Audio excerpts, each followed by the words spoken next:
السلام علیکم ورحمۃ اللہ وبرکاتہ۔ بسم اللہ الرحمن الرحیم۔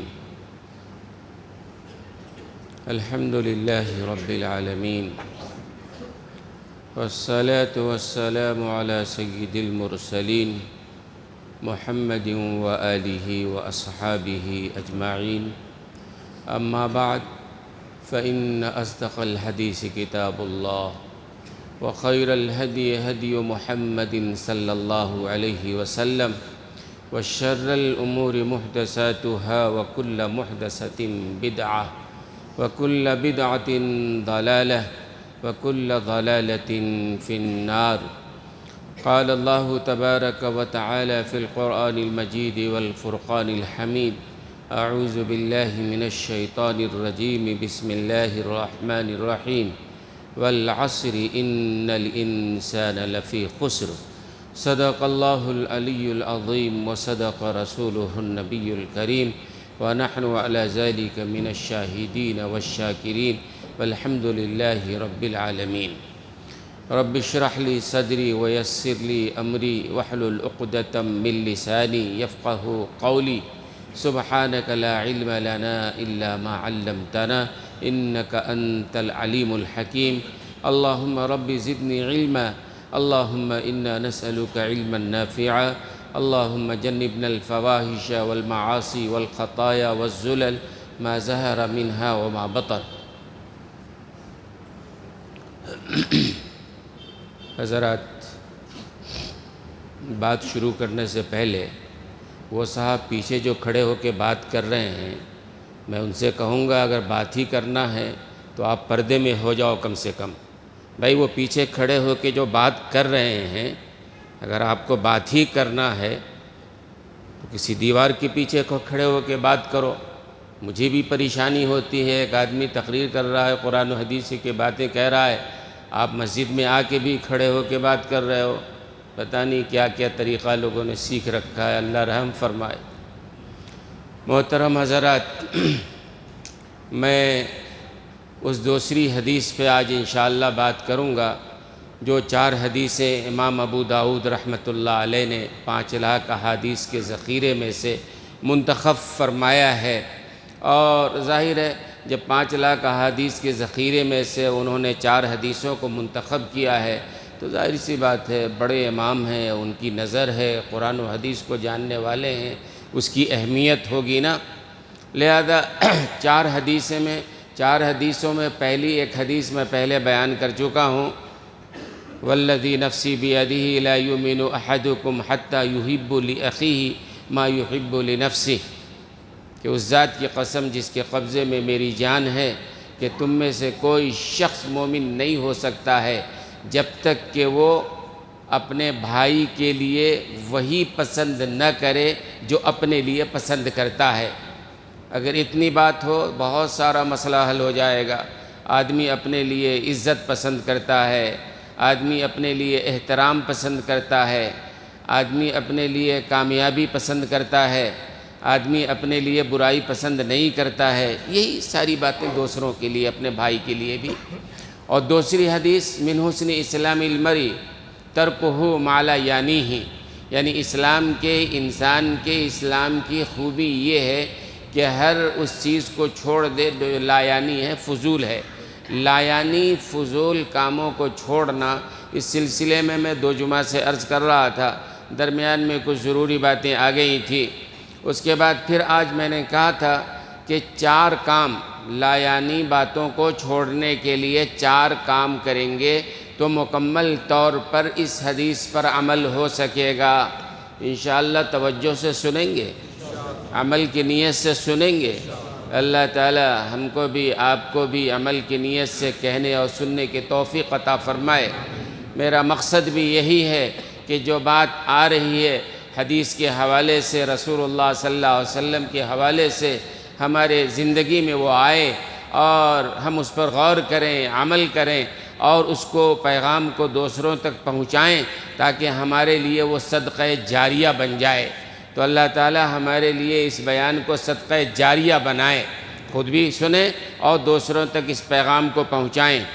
تو میں نے عرض کیا تھا کہ اللہ تعالیٰ نے جو زندگی کے یہ اوقات ہمیں دیے ہیں بڑے قیمتی اوقات ہیں، بڑے قیمتی لمحات ہیں، یوں ہی واہی تباہی میں، بیکار کی باتوں میں، بیکار کے کاموں میں، دوست و احباب کی مجلسوں میں، ہوٹلوں میں، چوک چوراہوں پر، مسجدوں میں، یہاں وہاں بیٹھ کے بیکار گزارنے کے لیے اللہ نے زندگی نہیں دی ہے۔ زندگی کا ہر لمحہ بڑا قیمتی ہے، اور مومن اگر قیمتی بنانا چاہے تو اس کو بنا لیتا ہے۔ جیسے جو تاجر ہوتا ہے نا، وہ تاجر اپنی تجارت کو بہت کامیاب بناتا ہے، کون سا موقع ہے، کون سا سیزن ہے، کب کون سا مال بکے گا، پہلے سے تیاری ہے نا۔ مومن ایسی آخرت پر نظر رکھتا ہے کہ ہماری آخرت بہتر ہو جائے، ہماری آخرت کامیاب ہو جائے، آخرت کے لیے ہم زیادہ سے زیادہ یہاں سے کما کے ہم لے جائیں۔ اللہ نے زندگی ہم کو اسی لیے دے رکھی ہے۔ اسی لیے ان بزرگوں سے مولانا حضرت جی نور میاں صاحب رحمۃ اللہ علیہ، جو حضرت حاجی امداد اللہ صاحب مہاجر مکی رحمۃ اللہ علیہ کی بھی شیخ ہیں۔ حاجی امداد اللہ صاحب مہاجر مکی رحمۃ اللہ علیہ بڑے بڑے علماء کے شیخ ہیں، اور ان کے بھی شیخ ہیں حضرت جی نور محمد میاں رحمۃ اللہ علیہ۔ ان کا واقعہ آپ سنیں گے تو بات سمجھ میں آئے گی۔ حضرت یہ کرتے تھے، اس زمانے میں وہ سکے کا پیسہ چلتا تھا، سکہ ہوتا تھا، نوٹ کی شکل نہیں ہوتی تھی۔ تو حضرت کے جو پیسے ہوتے تھے اپنے بٹوے میں، ایک بٹوا رکھا تھا، اس میں سارے پیسے رہتے تھے۔ کسی دکان پہ گئے، سامان خریدا، سامان خریدنے کے بعد وہ بٹوا رکھ دیتے دکان والے کے سامنے، بھئی اس میں سے نکال لو، کتنے پیسے ہیں گن لو تم۔ کہتا حضرت حساب تو کر لو۔ حضرت فرماتے جتنی دیر میں حساب کریں گے ہم، اتنی دیر میں تو کتنی بار ہم سبحان اللہ کہہ لیں گے، اور ایک بار سبحان اللہ کہنے کا ثواب کیا ہوگا جب ہماری آنکھیں بند ہوگی، جب بات سمجھ میں آ جائے گی۔ آج تو بیکار میں ہمارا وقت ضائع ہو رہا ہے، بیکار کے کاموں میں، غیبت کے کاموں میں، بلا وجہ ان کی باتوں میں ہمارا وقت ضائع ہو رہا ہے۔ تو حضرت جی نور محمد رحمۃ اللہ علیہ کیا کرتے تھے کہ جب کوئی سامان خریدا، اپنے بٹوے میں وہ پیسہ رہتا تھا اور دکان والے کے سامنے رکھ دیتے، بھئی اس میں سے نکال لو جتنا پیسہ ہوگا۔ اب وہ کہتا حضرت حساب تو کر لیجئے۔ حضرت کہتے بھئی حساب کرنے میں کہاں ہم کو ٹائم ضائع کرنا ہے، جو حساب ہے تم اس میں سے گن کے نکال لو۔ اب دکاندار بھی بڑے احتیاط سے بٹوا کھول کے جتنا ہوتا اتنا ہی لیتا تھا، باقی حضرت کو بٹوا تھما دیا کرتا تھا۔ یہ کیا بات تھی؟ اصل میں وہ چاہ رہے تھے کہ جتنی دیر ہم اس سے حساب کتاب کریں گے، اتنی دیر میں تو نہ جانے کتنی بار سبحان اللہ الحمدللہ اور کلمہ ہم پڑھ لیں گے، اس کا ثواب آخرت میں ہمارے سمجھ میں آ جائے گا۔ تو آخرت کو جاننے والوں نے، آخرت کی فکر کرنے والوں نے یہ کام کیا ہے۔ اور حافظ ابن حجر رحمۃ اللہ علیہ، حافظ ابن حجر رحمۃ اللہ علیہ شارح بخاری ہیں، اور بڑے عالموں میں ان کا شمار ہوتا ہے۔ حافظ ابن حجر رحمۃ اللہ علیہ کے بارے میں آتا ہے وہ حدیث لکھا کرتے تھے، اور اس زمانے میں لکھنے کے لیے قلم یا آج کی طرح قلم نہیں ہوتا تھا، وہ کنڈے کا قلم ہوا کرتا تھا، بار بار اس کو جو ہے بنانا پڑتا تھا، باریک کرنا پڑتا تھا۔ حضرت لکھتے لکھتے جب قلم کو ضرورت پڑتی تھی خط لگانے کی، تو وہ لکڑی کا قلم ہوتا تھا، چاقو سے وہ خط لگا رہے ہیں، لیکن آپ دیکھیں کہ وہ خط لگانا بھی عبادت میں شامل ہے۔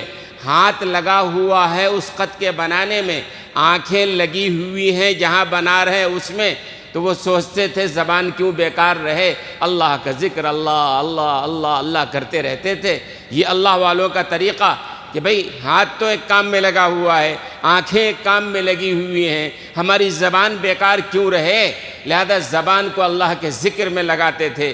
حدیث میں آتا ہے کہ بعض ایسے اللہ کے بندے ہیں کہ وہ اللہ کو اس طرح یاد کرتے ہیں، جب ان پر نظر پڑتی ہے تو بے ساختہ اللہ یاد آ جاتا ہے۔ تو اللہ نے ہمیں جو زندگی دی ہے وہ زندگی اصل میں آخرت کی تیاری کرنے کے لیے دی ہے۔ فضول کاموں سے، بیکار کاموں سے، لا یعنی بحثوں سے، ان کی باتوں سے، دوسروں کی برائیاں ڈھونڈنے سے، دوسروں پر بے جا اعتراض کرنے سے، دوسروں پر تنقید کرنے سے وقت ضائع ہوگا نا، کوئی ثواب تو ملنے والا ہے نہیں۔ اسی وقت کو اگر آپ قرآن کی تلاوت میں لگا لیجئے، ذکر میں لگا لیجئے، درود شریف پڑھنے میں لگا لیجئے، اللہم صلی علی محمد افضل صلواتک، میں نے بتایا تھا ایک بار پڑھتا ہے تو کتنی زیادہ اس کو نیکیاں ملتی ہیں۔ لا الہ الا اللہ وحدہ لا شریک لہ احد الصمد لم یلد ولم یولد ولم یکن لہ کفوا احد، ایک بار کوئی پڑھتا ہے 20 لاکھ نیکیاں اللہ اسے عطا فرماتے ہیں۔ آدمی نیکی اپنے آخرت کے لیے تیاری کرے، اور جب آخرت میں پہنچے گا، جب آدمی کو احساس ہوگا کہ ہم نے دنیا کی زندگی کن کاموں میں بیکار کر لیا ہے، ہم تو ایک ایک نیکی کی اہمیت ہوگی نا وہاں۔ تو بہرحال اس حدیث پر عمل کرنے کے لیے 4 کام کرنا ہے۔ کتنے کام کرنا ہے؟ 4 کام کرنا ہے، کریں گے نا انشاءاللہ۔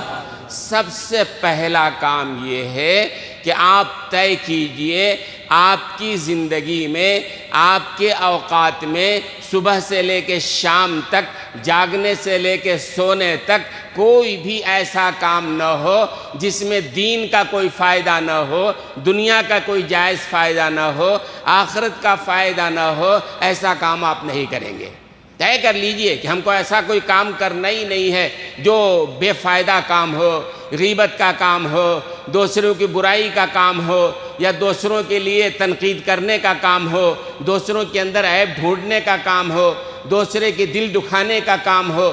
طے کیجئے، آپ طے کریں گے تبھی تو مسئلہ حل ہوگا نا بھائی۔ تو پہلی بات آپ کو طے کرنا ہے۔ آپ اگر طے نہ کریں تو میں نے بارہا کیا ہے، میری کیا حیثیت ہے، امام الانبیاء جناب محمد الرسول اللہ صلی اللہ علیہ وسلم بھی ابو جہل کو نہیں بدل سکے ہیں، ابو لہب کو نہیں بدل سکے ہیں، عتبہ شیبہ کو نہیں بدل سکے ہیں، کفار مکہ جو نہیں بدلنا چاہتے تھے نہیں بدل سکے ہیں، اور جنہوں نے بدلنا چاہا دور دور سے آئے اور آ کر رسول اللہ کے قدموں میں آئے، زندگی بدل گئی ان کی۔ تو طے آپ کو کرنا ہے، ہم کو بدلنا ہے یا نہیں بدلنا ہے۔ اور میں اللہ کی ذات سے امید کرتا ہوں آپ یہاں بیٹھے ہیں اور اسی لیے بیٹھے ہیں تاکہ اللہ اس کے رسول کی جو بات ہمارے سامنے آئے گی ہم اس کو اپنی زندگی میں داخل کریں گے، ہم اپنی زندگی میں انقلاب لائیں گے، ہم اپنے آپ کو بدلیں گے۔ بھئی کبھی تو وقت آئے گا بدلنے کا، آپ طے کریں گے جبھی تو مسئلہ حل ہوگا۔ اگر کوئی طے ہی نہ کرے بدلنے کا تو کیسے بدلے گا؟ تو پہلا کام کیا کرنا ہے آپ کو؟ طے کیجئے، کوئی لا یعنی کام نہیں کریں گے، کوئی لا یعنی فضول گفتگو نہیں کریں گے، لا یعنی فضول مجلس میں نہیں بیٹھیں گے، لا یعنی فضول پروگرام میں شرکت نہیں کریں گے، بیکار کی بات ہم کریں گے نہیں، کام کی بات ہو، ہاں دین کی بات ہے کریں گے، ہے نا بھائی۔ لا یعنی سارا کام چھوڑ دیں گے نا آپ انشاءاللہ، بالکل عزم کیجئے۔ اس لیے کہ لا یعنی باتوں سے سوائے گناہ بڑھنے کے اور کچھ نہیں ہوتا ہے، نامہ اعمال میں گناہ بڑھتا چلا جا رہا ہے۔ غیبت کر رہے ہو، زنا سے بدتر گناہ ہے، نامہ اعمال میں ہے۔ کسی سے بدگمانی کر رہے ہو، قیامت میں اللہ کی عدالت میں جواب دینا پڑے گا کھڑے ہو کے، بیٹھے بیٹھے مصیبت ہے بھائی۔ کیوں بدگمانی کریں کسی سے ہم؟ بھئی کوئی برا ہے جائے اللہ کو جواب دے لے، اللہ ہم سے تو نہیں پوچھیں گے دوسرے کے بارے میں، لیکن ہم نے دوسرے کے بارے میں اگر تبصرہ کیا، دوسروں کے اوپر بلا وجہ ہم نے بدزنی کیا تو کیا ہوگا؟ شاہ عبد الغنی صاحب پھولپوری رحمۃ اللہ علیہ فرمایا کرتے تھے، وہ آدمی بڑا بے وقوف ہے جو قیامت کے دن اللہ کی عدالت میں اپنی گردن کو پھنسوائے گا۔ جس نے بھی کسی کے بارے میں بدزنی کیا ہوگا، اللہ کی عدالت میں قیامت کے دن اللہ کھڑا کریں گے اور کہیں گے تم نے فلاں کے بارے میں برا خیال کیا، بدگمانی کی، اس کا دلیل پیش کرو۔ اب اللہ کے دربار میں دلیل پیش کرنا، کیوں گردن پھنسوائیں گے؟ اس کے مقابلے میں کہتا ہوں، کوئی آدمی اگر کسی مومن سے، اپنے بھائی سے، مسلمان سے اچھا گمان کرے گا، اگرچہ وہ برا ہو، یاد رکھ لینا، اگرچہ وہ برا ہو، لیکن اگر آپ اس کو اچھا سمجھ رہے ہیں تو قیامت کے دن میدان حشر میں اللہ اسے انعام عطا فرمائیں گے۔ کیوں؟ چونکہ اللہ کے رسول نے خود فرمایا ظنوا بالمؤمن خیرا، کہ مومن کے ساتھ اچھا گمان رکھو۔ وہ بندہ کہے گا اے اللہ آپ کے نبی نے کہا تھا اچھا گمان رکھو، میں نے اچھا گمان رکھا، اللہ سے انعام لے لے گا وہ۔ بلا وجہ بیٹھے بیٹھائے ہمارا وقت بھی ضائع ہو رہا ہے، دوسروں کی غیبت کر رہے ہیں ہم، اور زنا سے بدتر گناہ ہمارے نامہ اعمال میں آ رہا ہے۔ کیا مل رہا ہے ہم کو سوائے تباہی بربادی کے؟ اور کچھ مل رہا ہے؟ تو پہلا کام کیا کریں گے آپ؟ ہر آدمی اپنے اپنے زندگی کا جائزہ لے کہ ہماری زندگی میں کہاں کہاں لغویات ہے، خرافات ہے، فاحشات ہے، منکرات ہے، برائیاں ہیں، غیبتیں ہیں، تنقیدیں ہیں، بدزنی ہے، بدگمانی ہے۔ انشاءاللہ سب سے اپنے دل کو پاک کریں گے نا انشاءاللہ۔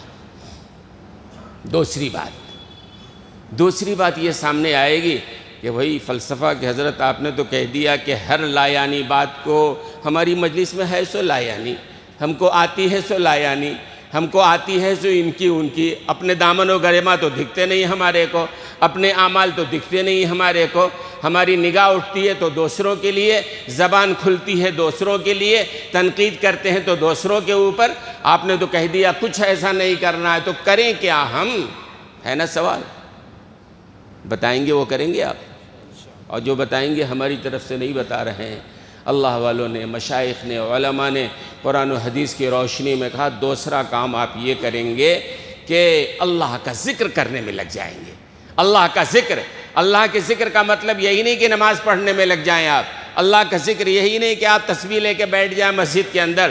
مومن جتنا بھی کام کر رہا ہے اگر شریعت کے دائرے میں کر رہا ہے بلا شبہ اس کے لیے وہ کام دین کا کام بن جائے گا۔ آپ کہیں دو دوست بیٹھے ہوئے دین کی بات کرو نا، بھئی آج مسجد میں یہ بیان ہوا، قرآن و حدیث کی یہ بات، اس کا تذکرہ کرو نا، گھر میں خواتین تک یہ بات پہنچاؤ نا، صدقہ جاریہ بنے گا، آپ کو بھی یاد رہے گی بات، عمل کرنے کا جذبہ ہوگا، اپنے دوستوں میں، ملنے جلنے والوں میں، اپنے گھر کے خواتین میں، اپنے ماتحتوں میں، اپنے دوستوں میں اس بات کو پھیلاؤ نا، یہ عادت ڈالو، ہم دین کی بات کریں گے ہم۔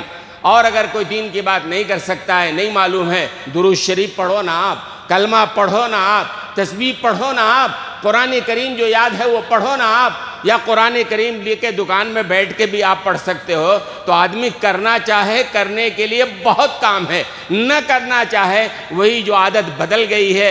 اونٹ تیری کون سی کل سیدھی، اونٹ کا کوئی کل سیدھا نہیں ہوتا ہے نا، ہماری زندگی بھی ٹیڑھی ہو گئی ہے، ہم کو برائی کرنا ہی آتا ہے۔ بھئی اچھی بات یہ ہے، تو پہلا کام ہر لا یعنی فضول ہر بات کو ہم زندگی سے نکال دیں گے، ایسی لا یعنی فضول دوستی چھوڑ دیں گے، لا یعنی فضول مجلس چھوڑ دیں گے۔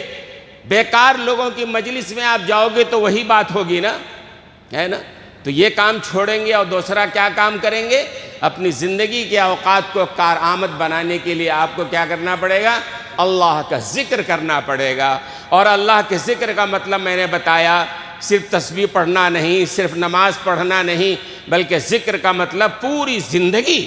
آدمی دکان میں بھی بیٹھا ہے، تجارت کر رہا ہے، لیکن اللہ کا خوف دل میں رکھ کر اللہ کی رضا کے مطابق، شریعت کے مطابق تجارت کر رہا ہے، وہ بھی عبادت میں شامل ہے نا؟ ایسے ہی آدمی بیٹھا ہے، تسبیح پڑھ رہا ہے، نہیں یہ کسٹمر درود شریف پڑھ رہا ہے، آپ کلمہ پڑھ رہے ہو، میں نے سنا ہے لا الہ الا اللہ وحدہ لا شریک لہ، ایک بار پڑھے تو 20 لاکھ نیکیاں مل رہی ہیں۔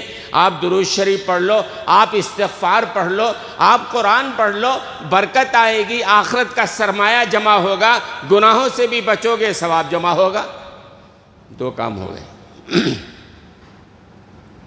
حضرت مولانا نور محمد میاں جی نے وہی کیا تھا، بٹوا دے دیا، بھئی پیسے لے لو، کہاں وقت ضائع کریں گے۔ حافظ ابن حجر نے یہی کیا، قلم بنا رہے ہیں، آنکھ سے دیکھ رہے ہیں، ہاتھ سے کام کر رہے ہیں، زبان سے اللہ اللہ کر رہے ہیں۔ تو بہرحال پہلا کام ہر لا یعنی بات چھوڑیں گے انشاءاللہ۔ دوسری بات، ہمارا جو اوقات ہے ہم کو اس کو اللہ کے ذکر میں، نمازیں پڑھنا ہے وہ تو فرض ہے، نماز بہرحال لازمی طور پر آپ پڑھیں گے، اس کے علاوہ قرآن شریف کی تلاوت ہے وہ بھی کیجیے آپ، اور جتنی چیزیں ہیں جو شریعت میں ہے آپ جائیے علماء سے معلوم کر لیجئے کہ بھئی کس طرح، اس لیے کہ ہمارے ہاں دین اور دنیا الگ الگ نہیں ہے، صرف نقطۂ نظر کو بدلنے کی ضرورت ہے۔ تو آدمی کمانا چاہے تو دکان میں بیٹھ کر بہت ساری نیکیاں کما سکتا ہے، اور اگر نہیں کرے تو پھر اپنی نیکیوں کو گنوا سکتا ہے۔ برائی کریں گے تو نیکیاں گنوائے گا نا، جس کی برائی کریں گے قیامت کے دن اس کو نیکیاں دینی پڑے گی۔ دو کام ہو گئے۔ تیسرا کام، پہلا کام ہر لا یعنی بات چھوڑ دیں گے انشاءاللہ، جو وقت بچے گا اللہ کا ذکر کریں گے اس میں انشاءاللہ۔ تیسرا کام یہ کریں گے کہ ہمارا ہر کام اللہ کی رضا کے لیے ہونا چاہیے۔ ہر کام سے پہلے اگر اللہ کی رضا پیش نظر رہے سارا مسئلہ انشاءاللہ حل ہے۔ قدم اٹھ رہا ہے، سوچیں اللہ اس سے راضی ہوگا کہ ناراض ہوگا۔ ہم زبان کھول رہے ہیں، اللہ اس سے راضی ہوگا کہ ناراض ہوگا۔ یہ کام ہم کرنے جا رہے ہیں، اللہ اس سے راضی ہوگا کہ ناراض ہوگا؟ ہم یہ دکان چلا رہے ہیں، اس طریقے پہ چلا رہے ہیں، اللہ راضی ہوگا کہ ناراض ہوگا؟ اگر یہ بات ذہن میں آ جائے تو پھر زندگی بدل جائے۔ اور سچی بات تو یہ ہے کہ آج اللہ ہم سے ناراض ہے، اللہ ناراض ہیں، اللہ ناراض ہیں۔ کوئی دلیل پوچھے کیسے معلوم اللہ ناراض ہیں؟ اللہ ناراض ہے اس لیے حضرت موسیٰ علیہ السلام نے اللہ سے پوچھا تھا نا کہ اللہ کیسے معلوم ہو کہ آپ ہم سے ناراض ہیں کہ راضی ہیں؟ اللہ نے کہا 3 علامتیں ہیں میرے ناراض ہونے کی اور میرے راضی ہونے کی۔ ایک علامت اس میں یہ ہے کہ کھیتی جب پانی مانگے تو ہم پانی کو روک لیں، سمجھو اللہ ناراض ہے۔ کھیتی پک جائے، پانی کی ضرورت نہیں ہے، ہم پانی برسا دیں تاکہ کھیتی تباہ ہو جائے، سمجھو کہ ہم ناراض ہیں۔ ایسے آدمی کو ہم حکومت دے دیں جو بخیل ہو۔ فرمایا ہے کہ جب اللہ ناراض ہوتا ہے تو مال کس کو دیتے ہیں؟ بخیلوں کو اللہ مال دیتے ہیں۔ اللہ ناراض ہوتے ہیں تو مال کس کو دیتے ہیں؟ بخیلوں کو دیتے ہیں، نہ خود کھاتا ہے نہ دوسروں کو کھلاتا ہے۔ اور اللہ جب راضی ہوتے ہیں اللہ ایسے لوگوں کو مال دیتے ہیں جو مال کا اپنے آپ کو مالک نہیں مینیجر سمجھتا ہے، اور اللہ کے بندوں میں اللہ نے جو اصول بتایا اس کے مطابق وہ تقسیم کرتا ہے۔ اور فرمایا ہے کہ میں جب ناراض ہوتا ہوں نا تو ظالموں کو حکومت دے دیتا ہوں، نااہلوں کو حکومت دے دیتا ہوں جو تم پر ظلم کرتے ہیں۔ اگر آج دنیا میں کہیں ایسے لوگ ہیں جو ظلم کر رہے ہیں اپنے رعایا پر اور نااہل لوگ ہیں، سمجھو اللہ ناراض ہیں۔ آج ہمارے اوپر بھی بڑے مظالم ہو رہے ہیں، آج ہمارے لیے قدم قدم پر بڑی رکاوٹیں ہو رہی ہیں، آج ہمارے لیے بڑے مسائل پیدا کیے جا رہے ہیں۔ ہم کو اپنے دامن و گریباں کو بھی دیکھنا چاہیے کہ ہمارا کام اللہ کی رضا کے لیے ہو رہا ہے یا نہیں ہو رہا ہے۔ لیکن یہ کام 1-2 دن میں نہیں ہوگا، آپ کو اس کے لیے پریکٹس کرنا پڑے گا۔ کسی کام کے لیے جب تک آپ بار بار توجہ نہیں دیں گے مسئلہ نہیں حل ہوگا۔ ہر کام کرنے سے پہلے آپ ذہن میں لائیے یہ کام اللہ کو راضی کرنے والا ہے یا ناراض کرنے والا ہے، رک جائیے تھوڑی دیر کے لیے۔ اور حضرت عقبہ ابن عامر رضی اللہ تعالی عنہ کے وہ حدیث کہ حضور اکرم صلی اللہ علیہ وسلم سے انہوں نے پوچھا تھا من نجات یا رسول اللہ نجات کیسے ملے گی ہم کو؟ تو اللہ کے رسول صلی اللہ علیہ وسلم نے 3 باتیں فرمایا تھا۔ ان 3 باتوں میں ایک بات چلو 3 بھی بیان کر دیتے ہیں، پہلے بھی بیان کیا تھا۔ پہلی بات اللہ کے رسول نے فرمایا تھا املک علیک لسانک، اگر نجات چاہتے ہو زبان پر قابو رکھو، بولنے سے پہلے سوچو کہ اللہ نے اگر پوچھ لیا اس کے بارے میں تو ہم کو کیا جواب دینا ہے۔ ربیع ابن خیثم کہتے ہیں 20 سال میری زندگی کا گزر گیا ہے، کوئی بات اگر بولنا ہوتا پہلے میں اس کا جواب ڈھونڈتا، اگر اللہ نے پوچھا کہ اس کا جواب کیا ہے جواب پہلے میں تیار کر لیتا پھر وہ لفظ استعمال کیا کرتا تھا۔ 20 سال میں سمجھتا ہوں میں سے کوئی ایسا نہیں ہوگا جو کبھی ایک لفظ بولنے سے پہلے بھی سوچا ہوگا اللہ پوچھے تو کیا بولیں گے، ہے کوئی؟ شاید کوئی اللہ کا بندہ ہو۔ لیکن ہم کو عادت ڈالنا چاہیے ہم جو کچھ بول رہے ہیں زبان کے بارے میں سوال اگر اللہ نے کر لیا کیا جواب دیں گے ہم؟ اگر اتنا سوچ کے بولے تو بہت ساری بات خود بخود ختم ہو جائے گی، ہے نا؟ تو بہرحال آدمی کو پہلی بات فرمائے کہ املک علیک لسانک، زبان کو روک کے رکھا کرو۔ اور دوسری بات فرمایا کہ ولیسعک بیتک، تمہارا گھر تمہارے لیے کافی ہونا چاہیے۔ مطلب حدیث کا یہ ہے کہ بلا وجہ مجلس آرائی مت کرو، بلا وجہ دوستوں کی مجلس ہے چلو جا کے بیٹھ جائیں گے، بلا وجہ چائے کی دکان میں بیٹھ جائیں گے، بلا وجہ کہیں چوراہے پر بیٹھ جائیں گے، نہیں، تمہارا گھر تمہارے لیے کافی ہونا چاہیے۔ ہاں کہیں کام ہے، کسی بیمار کی عیادت کرنا ہے ثواب کا کام ہے، ٹھیک ہے جاؤ، کسی کے جنازے میں جانا ہے ثواب کا کام ہے، ٹھیک ہے کرو، کسی کی مدد کے لیے قدم بڑھانا ہے، ٹھیک ہے بڑے ثواب کا کام ہے، کسی کی بھلائی کے لیے آگے بڑھنا ہے بڑھو، لیکن بلا وجہ آگے جانے سے، بلا وجہ گھر کے باہر گھومنے سے، بلا وجہ دوستوں کے ساتھ بیٹھنے سے بہتر ہے کہ آدمی اپنے گھر میں رہنے کی عادت ڈالے۔ بہت سارے لوگ اس کو بڑا کمال سمجھتے ہیں کہ ہمارے تو اتنے دوست ہیں، بلّہ کے دوست ہیں، جتنے دوست ہیں اتنے برائی، جن کے دوست زیادہ ہوں گے زیادہ ملیں گے زیادہ باتیں کریں گے، ان کے نا یہی ہوگا نا بھائی۔ اللہ کے رسول کیا فرما رہے ہیں؟ تمہارا گھر تمہارے لیے کافی ہونا چاہیے۔ مطلب کوئی ضروری کام نہیں ہے بلا وجہ مجلس آرائی مت کرو، ہاں کوئی ضرورت ہے ٹھیک ہے، اجازت ہے شریعت میں، لیکن بلا وجہ خواہ مخواہی کے لیے مت۔ اس سے بہتر کیا ہے اپنے گھر میں رہو، کم سے کم زبان غلط استعمال تو نہیں ہونے والی ہے نا۔ وَابْكِي عَلَىٰ خَطِيئَتِكَ۔ اور تیسری بات اللہ کے رسول صلی اللہ علیہ وسلم نے فرمایا تھا کہ رونے کی عادت ڈالو، اپنے گناہوں کو یاد کر کے رونے کی عادت ڈالو۔ تو بہرحال آدمی کو اپنے ہر کام کے کرنے سے پہلے اللہ کے رضا کے بارے میں سوچنا چاہیے۔ شادی ہو، بیاہ ہو، منگنی ہو، یا اور دنیا کے کاروبار ہوں یا معاملات ہوں، کسی سے ملنا جلنا ہو، صرف اتنا سوچو یہ کام اللہ کو راضی کرنے والا ہے یا ناراض کرنے والا ہے۔ اگر اللہ کو ناراض کرنے والا چھوڑ دو اس کام کو، اللہ کو راضی کرنے والا کام اگر کرو گے تو اللہ کی مدد بھی آئے گی۔ کتنی باتیں ہو گئی بھائی؟ 3 بات ہو گئی۔ ابھی بیٹھے بیٹھے بھول جائیں گے تو آگے کہاں کریں گے آپ؟ کتنی باتیں ہو گئی؟ 3۔ پہلی بات، ہر طرح کی لایانی فضول کاموں کو، باتوں کو، مجلسوں کو، پروگراموں کو چھوڑ دیں گے انشاءاللہ، پہلی بات۔ دوسری بات، وقت جو بھی فارغ ہوگا اس میں کیا کریں گے ہم؟ اللہ کا ذکر ہم کریں گے۔ اللہ کا ذکر میں نے بتایا کہ آپ تسبیح پڑھ رہے ہو، آپ کلمہ پڑھ رہے ہو، آپ درود شریف پڑھ رہے ہو، آپ دین کی بات کر رہے ہو۔ دین کی بات کرنا بھی یہ بہت بڑے ثواب کا کام ہے۔ اپنے گھر میں آپ پیغام پہنچا رہے ہو، دوستوں میں پہنچا رہے ہو، اس نیت سے کوئی دوستوں کے ساتھ بیٹھتا ہے کہ ہم دین کی بات پہنچائیں گے، ان کی برائیوں کو ہم دور کریں گے، یہ بھی ثواب کا کام ہے۔ اور تیسرا کام اللہ کی رضا کے لیے۔ اور چوتھا اور آخری کام، چوتھا آخری کام یہ کرنا ہے کہ ہر آدمی اپنے گناہوں کو اچھی طرح جانتا ہے نا، ہر آدمی اپنی زندگی کو اچھی طرح جانتا ہے، سمجھتا ہے ہماری زندگی میں کیا ہے نہیں ہے۔ اور ایک بزرگ نے فرمایا کہ بھئی اگر گناہوں میں بدبو ہوتی نا تو ہم لوگ ایک ساتھ مل کے بیٹھ بھی نہیں سکتے۔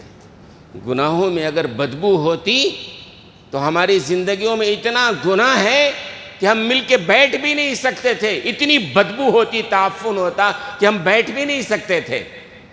اور ایک عالم ظاہر ہے، ایک عالم باطن ہے۔ علماء نے لکھا عالم ظاہر تو یہ ہے کہ ظاہر میں ہماری شکلیں ہیں، اور ایک ہماری شکل عالم امتثال باطن میں ہے، وہ اعمال کے اعتبار سے۔ مثال کے طور پر کتے کی صفت ہے، وہ حریص ہوتا ہے۔ کوئی آدمی کسی کے اندر حرص والا مادہ ہے تو عالم امتثال میں جو ہے کتے کی شکل ہے اس کی۔ ظاہر میں تو انسان ہے لیکن باطن میں جو ہے وہ کتے کی شکل ہے۔ کوئی آدمی اگر گناہوں کا خوگر ہے تو خنزیر کی طرح ہے نا۔ کوئی آدمی اگر ڈنک مارنے والا ہے، بچھو کی شکل ہے اس کی۔ بادلوں کی عادت ہوتی نا کہ بھئی بچھو جو کسی کو ڈنک مارتا ہے کیا اس کو پیٹ بھرتا ہے؟ اس کی پیاس بجھتی ہے؟ اس کو کچھ مزہ آتا ہے؟ نہیں نا۔ بچھو جو ڈنک مارتا ہے نہ اس کا پیٹ بھرتا ہے، نہ اس کا پیاس بجھتا ہے، نہ اس کا کوئی فائدہ ہے، بلکہ وہ عادت ہے اس کی ڈنک مارنا ہے، دوست ہو تو بھی، دشمن ہو تو بھی۔ اب بتائیے ایسی صفت ہم اگر پال لیں تو ہماری شکل کیسی ہوگی؟ بچھو کی طرح۔ تو علماء نے لکھا ہے، شاہ عبدالعزیز صاحب رحمۃ اللہ علیہ کے بارے میں بات عرض کروں گا۔ شاہ عبدالعزیز صاحب رحمۃ اللہ علیہ، شاہ ولی اللہ صاحب محدث دہلوی رحمۃ اللہ علیہ کے صاحبزادے تھے، بڑے عالم خود بھی تھے، اور ان کا فتویٰ چلا کرتا تھا۔ لال قلعے سے تھوڑے فاصلے پر ہی ان کا مدرسہ بھی تھا، ان کا گھر بھی تھا، اور حضرت نے کیا تھا گھر میں ہی مسجد بیت کہتے ہیں، گھر میں ہی انہوں نے مسجد بنا لیا تھا۔ اپنی مصروفیات کی وجہ سے یا کسی اور وجہ سے وہ لکھنے پڑھنے میں رہتے تھے، گھر میں ہی جماعت کر لیا کرتے، جو 2-4 آدمی ہوتے بہرحال۔ تو مسجد بیت انہوں نے بنایا ہوا تھا، لیکن اللہ نے بڑا حسن و جمال دیا تھا، اللہ نے چہرے پر بڑی نورانیت دی ہوتی تھی، لوگ ان کو دیکھنا چاہتے تھے، ان کی زیارت کرنا چاہتے تھے لوگ۔ تو حضرت تو پورے ہفتے کہاں رہتے تھے؟ اپنے گھر میں مسجد بیت میں نماز پڑھ لیتے۔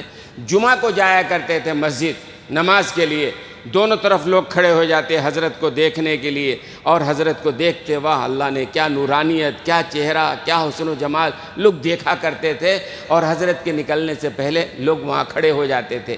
حضرت کا ایک خادم تھا فصیح الدین، وہ حضرت کو ساتھ میں لے کے جایا کرتا تھا جامع مسجد، اور پھر حضرت آ جاتے۔ پھر ہوتے ہوتے حضرت نے یہ کیا، کچھ دنوں کے بعد حضرت جب نکلتے گھر سے جامع مسجد کے لیے جمعہ کے لیے تو چہرے پر وہ رومال ڈال لیا کرتے تھے۔ پہلے تو جاتے تو چہرہ کھلا ہوتا تھا، لوگ زیارت کرتے تھے، لیکن کچھ دنوں کے بعد حضرت نے یہ کیا کہ چہرے پہ رومال ڈال لیتے۔ فصیح الدین ساتھ میں ہوتا، حضرت نیچی نگاہ کیے ہوئے چہرے پہ رومال پڑا ہوا ہے، نیچی نگاہ کرتے ہوئے جامع مسجد چلے جاتے، پھر گھر کو آ جاتے۔ تو وہ جو لوگ پورے ہفتے انتظار میں رہتے حضرت کی زیارت ہو جائے، اب حضرت نے کیا کیا، پہلے تو مسجد بیت گھر میں نماز پڑھتے، نکلتے نہیں تھے حضرت، جمعہ جاتے، لوگ کھڑے ہوتے زیارت کر لیتے تھے۔ اب حضرت نے چہرے پہ نقاب ڈالنا شروع کیا، اب چہرہ بھی نظر نہیں آ رہا ہے، تو وہ جو لوگ کھڑے ہوتے تھے ان لوگوں نے حضرت کے خادم فصیح الدین سے کہا، بھئی پہلے تو حضرت چہرہ کھول کے جاتے تھے مسجد، ہم زیارت کر لیا کرتے، اب تو حضرت نے چہرے پہ رومال ڈالنا شروع کر دیا ہے، نقاب کی طرح رومال چہرے پہ ہوتا ہے، اب حضرت کے زیارت بھی مشکل ہے، کیا کروں، ذرا حضرت کو بولو نا۔ تو بعض خادم ہوتے ہیں ساتھ میں رہتے رہتے بے تکلف ہو جاتے ہیں، کسی اور کی ہمت تو تھی نہیں کہ شاہ عبدالعزیز صاحب رحمۃ اللہ علیہ سے کہتا ہے کہ حضرت یہ چہرے پہ آپ رومال مت ڈالو، لیکن وہ خادم سے لوگوں نے کہا، تو فصیح الدین ذرا بے تکلف تھا، بہت دنوں سے خدمت کر رہا تھا، تو اس نے کہا حضرت دیکھیے آپ جمعہ میں ایک دن جاتے تھے، لوگ کھڑے ہوتے تھے، آپ کی زیارت کرتے تھے، اب آپ نے چہرے پہ رومال ڈالنا شروع کر دیا ہے، لوگ کہتے ہیں کہ اللہ کے واسطے ذرا یہ نقاب ہٹائیے تاکہ آپ کے ہم چہرے کی زیارت کریں۔ ایک عالم کی، عالم بعمل کی، اتنے بڑے انسان کی زیارت کرنا بھی بڑے ثواب کا کام ہے، آپ محروم، خادم کہہ رہا ہے حضرت کو کہ آپ محروم کر دیتے ہیں، جمعہ کے لیے جا رہے ہیں حضرت ساتھ میں، خادم کہہ رہا ہے حضرت یہ نقاب ہٹا دیجئے۔ تو حضرت نے کہا اچھا یہ بات ہے، کہاں؟ حضرت نے اپنے رومال کو اٹھایا اور اپنے چہرے سے ہٹا کر کے وہ اپنے خادم کے چہرے پہ ڈال دیا، اپنا جو رومال ڈال رکھا تھا۔ جب خادم نے کہا فصیح الدین حضرت لوگ انتظار میں رہتے ہیں، آپ چہرہ سے یہ پردہ ہٹا دیتے تو اچھا ہوتا، حضرت نے رومال اٹھایا اور فصیح الدین کے چہرے پہ ڈال دیا۔ اب فصیح الدین چند قدم چلا، چلنے کے بعد بے ہوش ہو کے گر پڑا، وہ لوگ آئے جمع ہوئے، خیر پانی والی چھڑکا، جب ہوش میں آیا تو لوگوں نے پوچھا بھی تمہارا کیا بنا، کیا ہو گیا آخر؟ کہ حضرت نے جیسے ہی ڈالا یہ نقاب تمہارے چہرے پہ تم بے ہوش ہو گئے، وجہ کیا بنی؟ فصیح الدین نے کہا بات یہ ہوئی حضرت نے جیسے ہی اپنا رومال میرے چہرے پہ ڈالا، یہ جتنے انسان کی بھیڑ ہے، کوئی مجھے کتا نظر آ رہا ہے، کوئی بلی نظر آ رہا ہے، کوئی خنزیر نظر آ رہا ہے، کوئی بچھو نظر آ رہا ہے، کوئی سانپ نظر آ رہا ہے، میں گھبرا گیا کہ میں کہاں آ گیا۔ تو بات دراصل وہی ہے کہ ہر آدمی کے گناہوں کی ایک شکل ہوتی ہے، وہ شکل اصل میں ظاہر میں آتا ہے۔ تو اس لیے دوستو اور بزرگوں، ہر ایک آدمی گناہ کر رہا ہے نا، تو ہمیں کیا کرنا چاہیے؟ کیا کرنا چاہیے؟ اپنے گناہوں سے توبہ کرنا چاہیے۔ اور توبہ کیا ہے؟ بڑی اہم چیز ہے، بڑی اہم چیز ہے، بڑی اہمیت ہے، لیکن توبہ کو سمجھنا پڑے گا، سمجھنا پڑے گا کہ ہے کیا چیز ہے۔ توبہ جو ہے نا کوئی معمولی چیز نہیں ہے۔ آدمی توبہ کی طرح توبہ کرتا ہے، 4 کام جب بندہ توبے میں کرتا ہے اللہ بدلے میں 4 کام کرتے ہیں۔ جب بندہ توبے میں 4 کام کرتا ہے تو بدلے میں اللہ کیا کرتے ہیں؟ 4 کام کرتے ہیں، 4 انعام عطا فرماتے ہیں۔ 4 کام ہمیں توبہ کرنا ہے، کیسا؟ 4 کاموں کے ساتھ کرنا ہے۔ ایک کام تو ہمیں یہ کرنا ہے کہ اپنے گناہوں پر ندامت کرنا ہے، گناہوں کو چھوڑنا ہے، یہ کام کرنا ہے۔ جو گناہ ہر آدمی جانتا ہے، اپنے گناہوں سے بالکل الگ ہو جائے، نادم ہو جائے، شرمندہ ہو جائے، چھوڑنے کا عزم کر لے۔ اور اس کے بعد علماء نے لکھا ہے دوسرا کام وہ یہ کرے، اپنے دل کو حسد سے، اپنے دل کو بغض سے، اپنے دل کو کینے سے پاک کرے، اس لیے کہ جس دل میں کینہ ہوگا اس دل میں اللہ کا نور نہیں آئے گا۔ جس دل میں حسد ہوگا، جس دل میں بغض ہوگا، خاص طور سے کسی مومن کے لیے بغض ہوگا، اس دل میں اللہ تعالیٰ کی محبت نہیں آنے والی ہے۔ اگر اللہ کی محبت لینا ہے، اللہ کا نور لینا ہے، تو پھر ہمیں توبہ میں ایک کام یہ کرنا پڑے گا، اپنے دل کو حسد سے، جلن سے، بغض سے، کینہ سے پاک کرنا پڑے گا۔ اور یہ بھی کوئی معمولی چیز نہیں ہے کہ آدمی کے دل میں حسد، کینہ، جلن نہ ہو۔ آج کے حالات میں بڑا مشکل ہو گیا ہے نا، لیکن کرنا بڑے فائدے کا کام ہے۔ وہ حدیث میں آتا ہے نا کہ حضور اکرم صلی اللہ علیہ وسلم نے ایک بار ایک صحابی کے بارے میں کہا، یہ جنتی ہے، جنتی ہے، جنتی ہے۔ اس مجلس میں ایک صحابی تھے، بھئی اللہ کے رسول نے، ویسے تمام صحابہ جنتی ہیں، لیکن خاص طور سے اللہ کے رسول نے بالکل متعینہ طور پر فرمایا فلاں جنتی ہے، کیا اس کے اعمال ہیں؟ وہ بندہ گیا اور جا کے ان سے کہا، ان صحابی سے جن کے بارے میں رسول اللہ نے کہا تھا جنتی ہے، بھئی میں آپ کا مہمان بننا چاہتا ہوں، آپ کے گھر 2-3 دن رہنا چاہتا ہوں۔ انہوں نے کہا الحمدللہ آ جائیے۔ ساتھ میں گئے، 3 دن تھے، اور 3 دن کے بعد جب جانے لگے تو انہوں نے بتایا، گھر والے سے بتایا کہ میں دراصل اس لیے آپ کے ساتھ رہنا چاہتا تھا کہ رسول اللہ صلی اللہ علیہ وسلم نے آپ کے بارے میں جنتی ہونے کی بشارت دی تھی، میں دیکھنا چاہتا تھا آپ کے کیا اعمال ہیں۔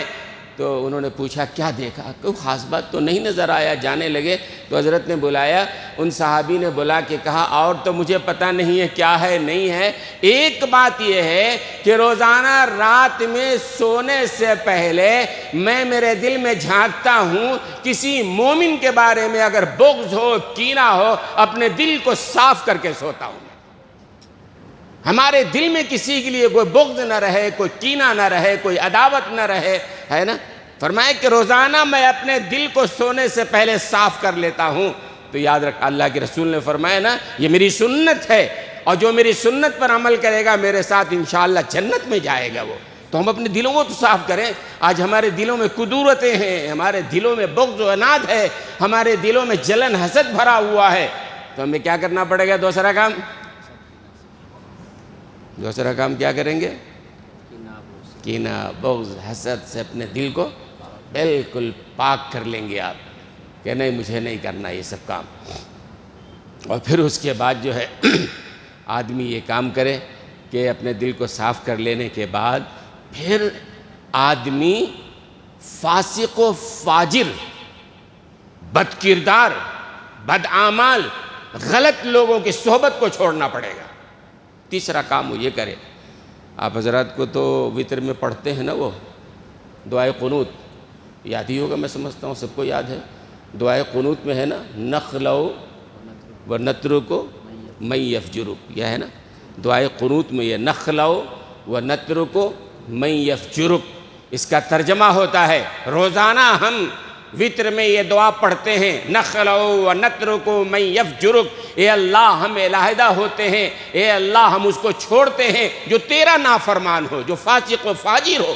رات دن ہم کہتے ہیں، روزانہ یہ پڑھتے ہیں، اے اللہ فاسق و فاجر سے علیحدگی اختیار کرتے ہیں، ہم کسی بدماش بد کردار کے ساتھ ہم نہیں رہیں گے۔ کہتے نہیں کہتے ہیں آپ؟ تو رات دن تو یہ کہہ رہے ہیں اللہ ہم فاسق، عملی طور پر کیا کر رہے ہیں؟ کوئی دوست اگر فاسق ہے اس کی صحبت اختیار کر رہے ہیں، ہے نا، برائی کر رہے ہیں آپ، اس کے ساتھ آپ ملے جلے ہوئے ہیں۔ اگر آپ برے انسان کے ساتھ رہو گے توبہ کرنے کے بعد بھی، وہ برائی میں ڈال دے گا۔ آپ نے توبہ کیا، توبہ توڑ دے گا وہ۔ اس لیے بہرحال آدمی کو یہ بھی طے کرنا پڑے گا کہ فاسق و فاجر سے آپ کو اپنے آپ کو علیحدہ کرنا پڑے گا، اپنے آپ کو علیحدہ کیجئے فاسق و فاجر سے۔ اور چوتھا کام یہ کرنا پڑے گا کہ آدمی اپنے موت کی تیاری شروع کر دے۔ کون کب مرنے والا ہے نہیں معلوم ہے، کب کس کی موت آئے گی نہیں پتہ ہے، تو آدمی کو کیا کرنا چاہیے؟ موت کی تیاری۔